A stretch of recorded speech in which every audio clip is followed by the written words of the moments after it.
membawa seorang gadis cantik menuju ke sebuah ruangan kosong yang berada di area belakang sekolah mereka. Entah apa yang terjadi di antara mereka, namun gadis itu terlihat sangat kesal dan marah karena ditarik secara paksa seperti itu.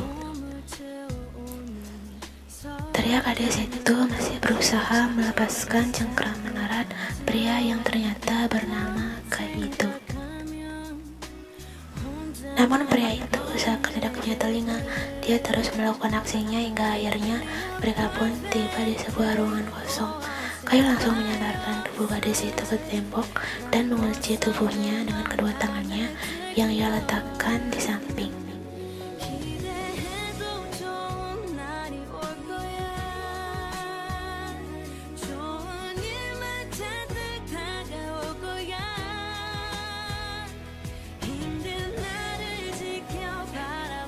Yen berusaha mendorong dada Kai, namun tubuh pria itu seperti besi yang kokoh, tidak bergeming sedikit pun.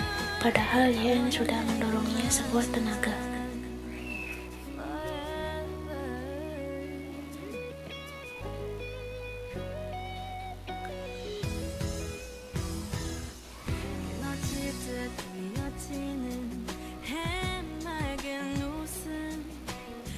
Yen menghela nafas panjang lalu melipat tangannya di dada. Sepertinya jika menggunakan tenaga untuk melepaskan diri tidak akan berhasil. Jadi sebaiknya dia menggunakan kata-kata saja agar lelaki ini sadar diri dan mau melepaskannya.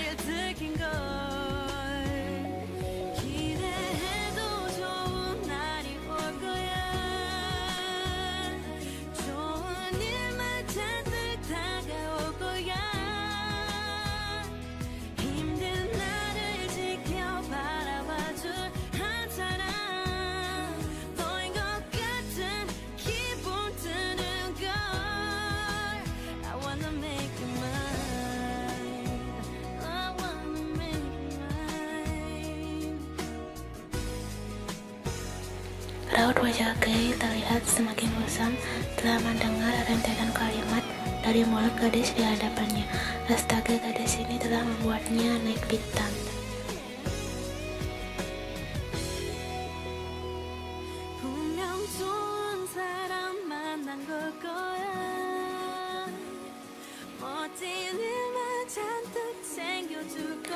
Kai langsung terdiam mendengar kalimat terakhir Yen. Yen mengacak rambutnya frustasi. Sekarang dia harus masuk kelas karena ada ulangan. Tapi sialnya dia berada di sini karena biara sialan ini.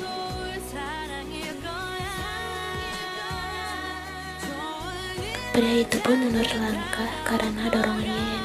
Gadis itu mulai beranjak pergi. Kai menatap punggung gadis itu lekat. Tanpa pikir panjang, Kai langsung memeluk pinggang Yen dari belakang dengan erat dan langsung kembali menarik tubuh gadis itu menghadap ke tembok.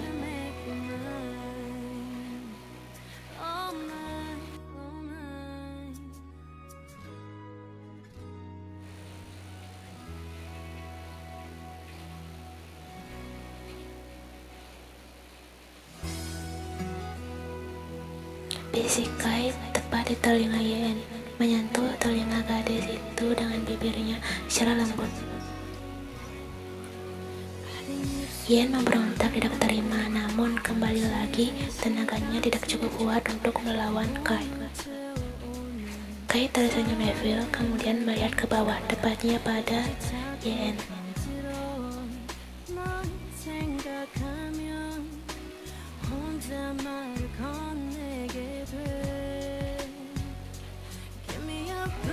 Kai tersenyum lebar merasakan benda itu berukuran sangat besar di genggamannya.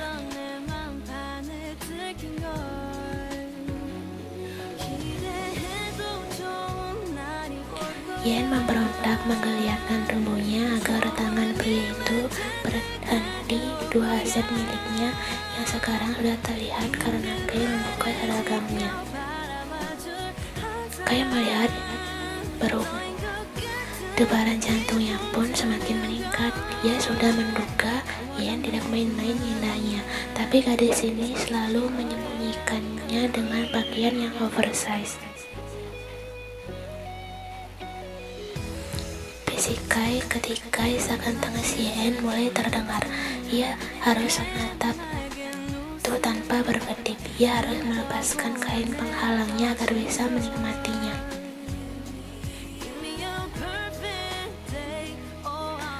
Bisik pria itu.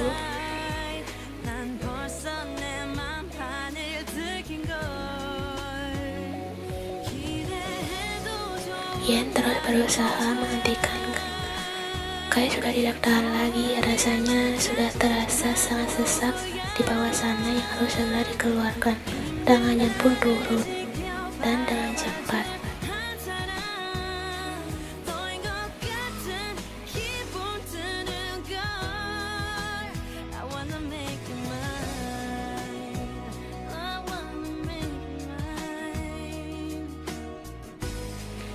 Yen menutup matanya saat melihat milik pria itu. Kai kesulitan karena Yen tidak bisa diam.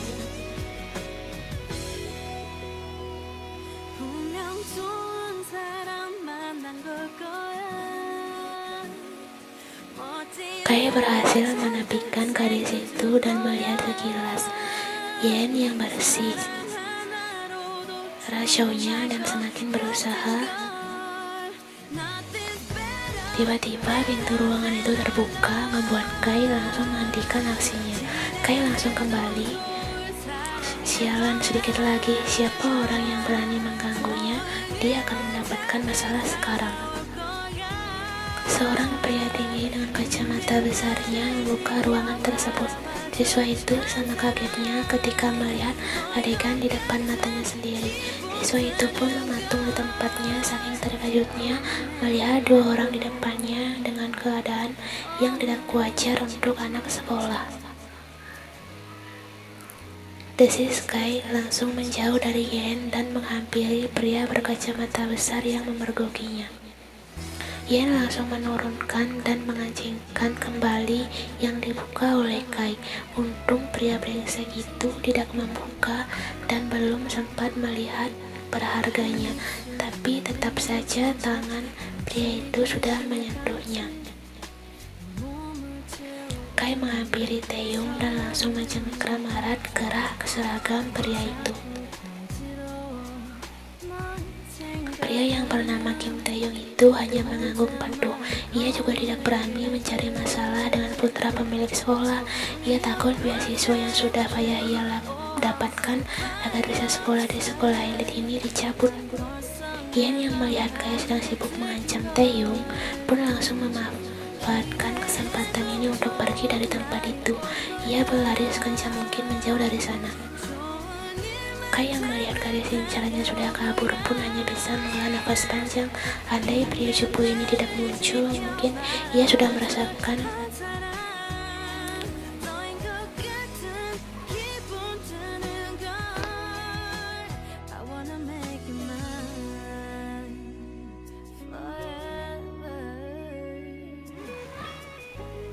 maki Kai terus-menerus karena apa yang diinginkan tidak tercapai. Ia pun mendorong Taeyong dan beranjak pergi dari tempat itu juga. Setelah Kai pergi, Taeyong menatap punggung lelaki itu. Ia pun tidak mau ambil pusing dan kembali melakukan tugasnya, yaitu mengambil sapu bulu untuk ditaruh di kelasnya. Yen kembali ke kelasnya dengan langkah tergesa-gesa. Gadis itu pun langsung duduk di mejanya yang kebetulan berada di dekat jendela. Ia langsung memeluk tasnya untuk menutupi bagian karena dua kancing seragamnya lepas karena Kai yang membukanya secara paksa tadi.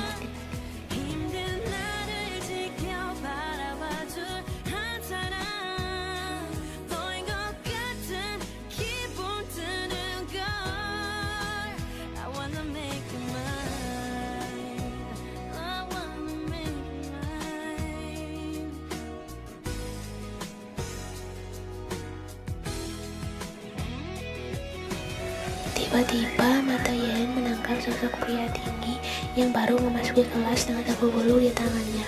Mata Yen melebar dan langsung memalingkan wajahnya dari pria itu. Kenapa? Tentu saja karena dia malu. Taeyong adalah teman sekelasnya, dan tadi pria itu melihatnya bersama Kai di gudang itu. Semua ini karena Kai brengsek itu. Ia harus menahan malu di depan teman sekelasnya. Jam istirahat berbunyi, waktu yang paling ditunggu-tunggu para siswa. Semuanya pun bergegas memasukkan buku-bukunya dengan asal agar bisa paling awal pergi ke kantin. Kecuali gadis yang duduk di dekat jendela, ia tetap duduk di tempatnya sembari memeluk tasnya. Nancy menoleh ke arah temannya bingung.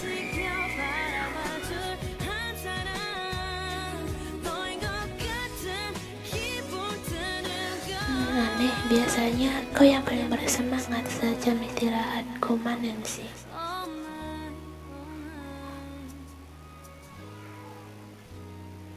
Nancy memasang wajah kesalnya. Baiklah, tapi cepat ya, aku tidak suka makan sendirian.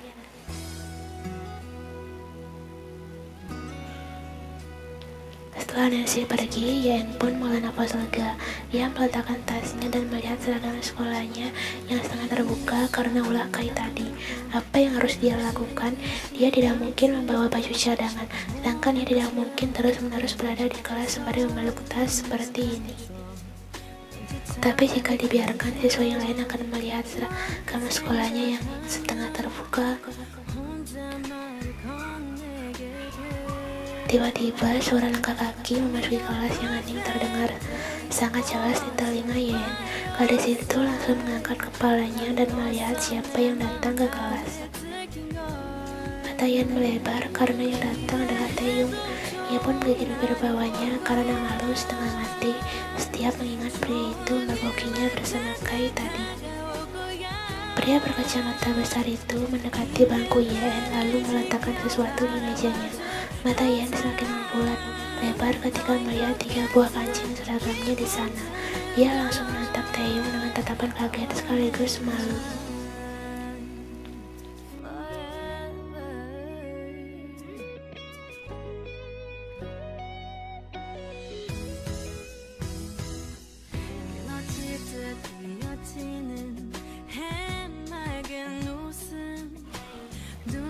Yen pun mengambil benda itu dan memasukkannya ke dalam tasnya. Taeyong menatap yang lekat. Sebagai teman kelas yang baik, ia harus membantu temannya yang sedang kesusahan kan. Ia tahu alasan Yen terus memeluk tasnya sejak tadi, tentu saja untuk menutupi seragamnya yang kancingnya lepas.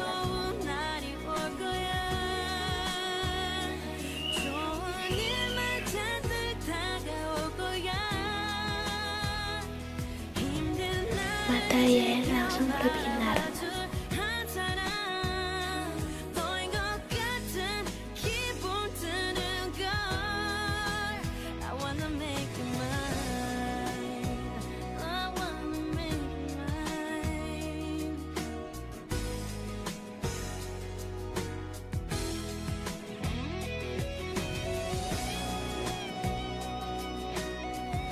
Yen menatap punggung Taeyong dengan senyuman lega. Untunglah yang mergokinya adalah Taeyong. Ia merasa lebih tenang karena Taeyong bisa dibilang siswa menyendiri, jadi dia tidak mungkin cerita pada orang lain. Mulai sekarang ia harus berhati-hati jika berhadapan dengan pria brengsek Kai. Hampir saja pria itu, jika tidak ada Taeyong, Yen tidak bisa memikirkan apa yang terjadi padanya sekarang. Yen memasuki area kantin dengan langkah percaya diri sampai seperti biasanya karena ia sudah memakai seragam milik Taeyong. Pandangannya pun menyadar mencari sosok Nancy hingga ia menemukan gadis itu berada di meja paling pojok. Yen melambaikan tangannya ke arah Nancy dan segera menghampiri temannya itu. Tanpa Yen ketahui, ia melewati meja yang di sana ada Kai bersama teman-temannya. Kai menatap Yen lekat tanpa berkedip. Ia pikir Yen tidak berani keluar karena ia yakin sudah melepas beberapa kancing seragam gadis itu. Tapi ternyata gadis itu bersikap seperti tidak terjadi apapun. Mungkin kebetulan Yen membawa seragam cadangan. Kai hanya tersenyum tipis.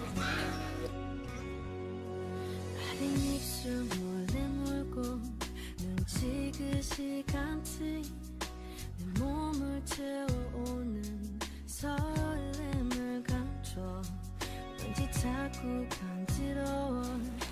senyuman Kay semakin lebar.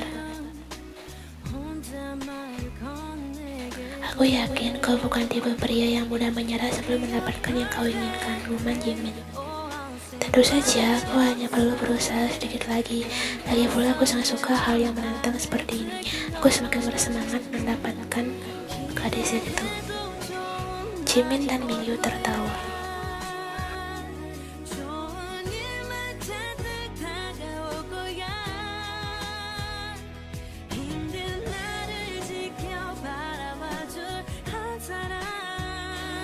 Bukankah sudah menjadi rahasia umum jika Yen bisa masuk ke sekolah ini karena uang sumbangan dari ayahnya? Untuk ayahmu segera balik ke sekolah, ucap Jimin.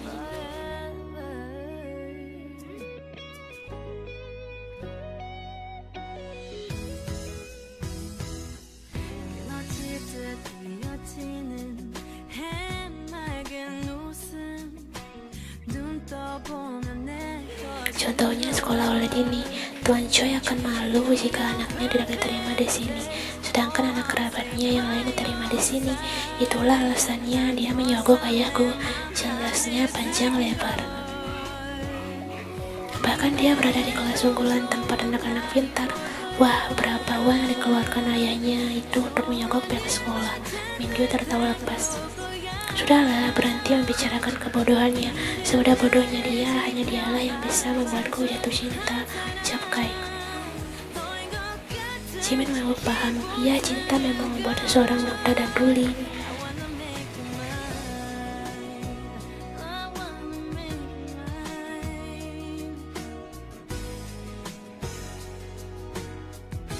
Kelas fisika berlangsung seperti biasa. Yen tidak mengerti sama sekali dengan angka dan huruf yang tertulis oleh gurunya di papan. Otaknya terlalu sempit untuk memuat soal-soal itu. Yen lalu menoleh teman-temannya yang sedang sibuk mengerjakan soal di papan di buku mereka masing-masing. Terlihat seperti tidak kesulitan sedikit pun. Yen hanya bisa menghela nafas. Kenapa ayahnya harus meminta pada pihak sekolah agar dia dimasukkan ke kelas A? Di sini tempat para siswa pintar, tidak cocok untuk dirinya. Ia tidak tahu apa alasannya sebenarnya. Yang pasti ayahnya itu malu jika ia tidak diterima di sekolah yang begini. Dia malu jika ia tidak berada di lingkungan yang sama dengan sepupunya yang sangat pintar itu, Irene. Sudah sejak dulu memang Tuan Choi terpengaruh dengan ucapan istrinya yang selalu membanggakan keponakan cantiknya itu, dan tak jarang juga Ibu Yen membandingkan putrinya dengan keponakan yang bernama Irene. Hal itulah yang membuat ayahnya jengah dan melakukan apa saja agar Yen terlihat tidak kalah dengan Irene yang pintar, meskipun harus menyogok ke sekolah elit agar anaknya bisa diterima di sekolah ini. Dan tentu saja ayahnya juga mengeluarkan banyak uang lagi agar dia bisa berada di kelas yang sama dengan Irene. Menurut Yen ini sangat berlebihan, tapi Yen berusaha menjalaninya agar dengan happy. Dia hanya ingin membahagiakan orang tuanya saja. Salah satu caranya ya menuruti ucapan ayahnya. Tiba-tiba seorang guru memanggil namanya, membuat Yen tersadar dari lamunannya.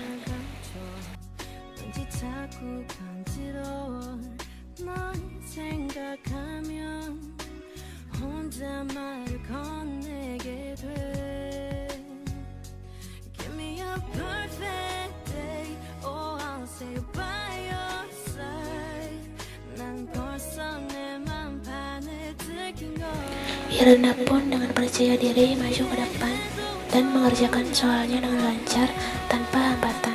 Seperti biasanya, gadis itu langsung mendapat decak kagum dari siswa yang lain karena kepintarannya. Yen hanya mendengus pelan. Ada saja ayah atau ibunya ada di sini, mereka pasti memaksa Yen untuk maju ke depan juga agar bisa sama dengan Irene. Menyebalkan sekali. Yen sama sekali tak iri dengan pencapaian Irene. Dia hanya lelah jika terus dituntut agar bisa berada di lingkungan yang sama dengan Irene dan anak teman-teman ayahnya yang lain. Yen sendiri juga bingung kenapa dia sampai sebodoh ini, padahal dia sudah rajin belajar. Saat guru menyebut nama itu, sorot mata Yen langsung tertuju pada pria tinggi yang memakai kacamata besarnya yang khas, Kim Taeyong, siswa pendiam dan tidak memiliki teman. Tapi dia sangat pintar, bahkan kepintarannya melebihi Irene. Dia bukan dari keluarga kaya seperti mereka semua. Berdasarkan info, Taeyong hanya orang biasa yang pekerjaan orang tuanya sehari-hari adalah berjualan di pasar. Mungkin karena itu tidak ada yang mau dekat dengannya. Tapi Yan salut dengan pria itu karena Taeyong menjalani hidupnya di sekolahnya dengan santai meskipun tidak ada teman mengobrol. Jika Yan berada di posisi Taeyong, dia pasti tak sanggup. Untunglah masih ada Nancy, teman satu-satunya yang Yan miliki di sekolah ini. Pelajaran fisika berakhir lebih awal karena Pak Guru ada acara penting yang dihadiri. Guru Pak berikan tugas untuk dikerjakan siswanya selama ia pergi.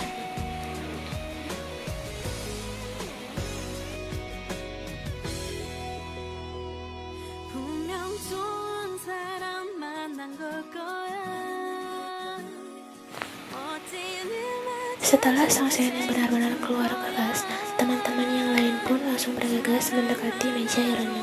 Untuk apa lagi selain menanyakan cara mengerjakan soal ini? Yan lalu melihat ke arah meja Taeyong. Sepi, tidak ada siapapun yang menghampiri pria itu.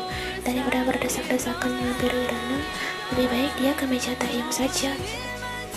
Bukankah Taeyong lebih pintar dari Irene? Lagi pula Taeyong juga sudah baik padanya karena telah meminjamkan seragamnya. Ia harus berterima kasih.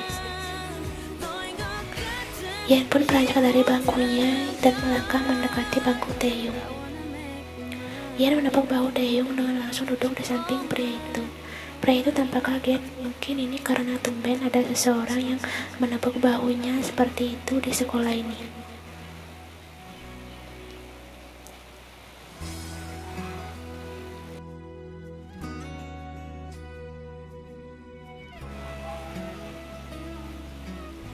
Jawab Taeyong melihat ke arah Irene yang sibuk menjelaskan untuk teman-teman yang lain.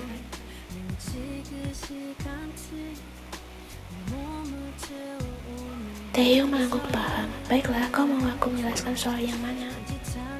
Semuanya, ucap Yan lantang membuat Taeyong sedikit tersentak kaget. Aku tidak mengerti semuanya, jadi tolong bantu aku mengerjakannya semua, ucapnya dengan nada memohon. Taeyong pun mulai menjelaskan dengan pelan. Yan mendengarkannya dengan serius. Irene tak sengaja menoleh ke arah meja Taeyong. Dia tersenyum saat Yan duduk bersama Jam pulang sekolah tiba, matahari sudah mulai terbenam. Semua siswa bersiap-siap pulang ke kelas. Setelah memasukkan buku dengan rapi, Yan ke kelas berpuisi. Secara kebetulan Taeyong juga akan keluar kelas. Pria itu berhenti dan menunggu agar teman yang lain keluar lebih dulu. Tatapan Yan masih belum teralihkan dari pria dengan buku-buku tebal di tangannya.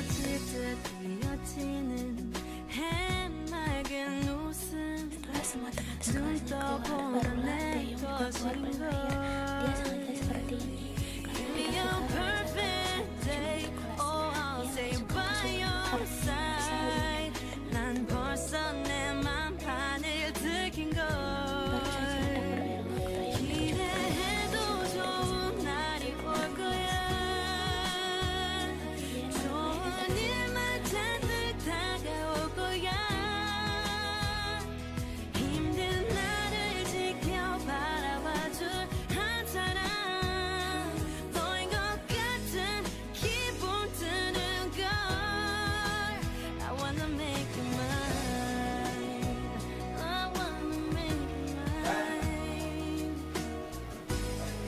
ucap YN sembari menunjukkan rambut panjangnya yang digunakan untuk menutupi bagian lentik di seragam itu.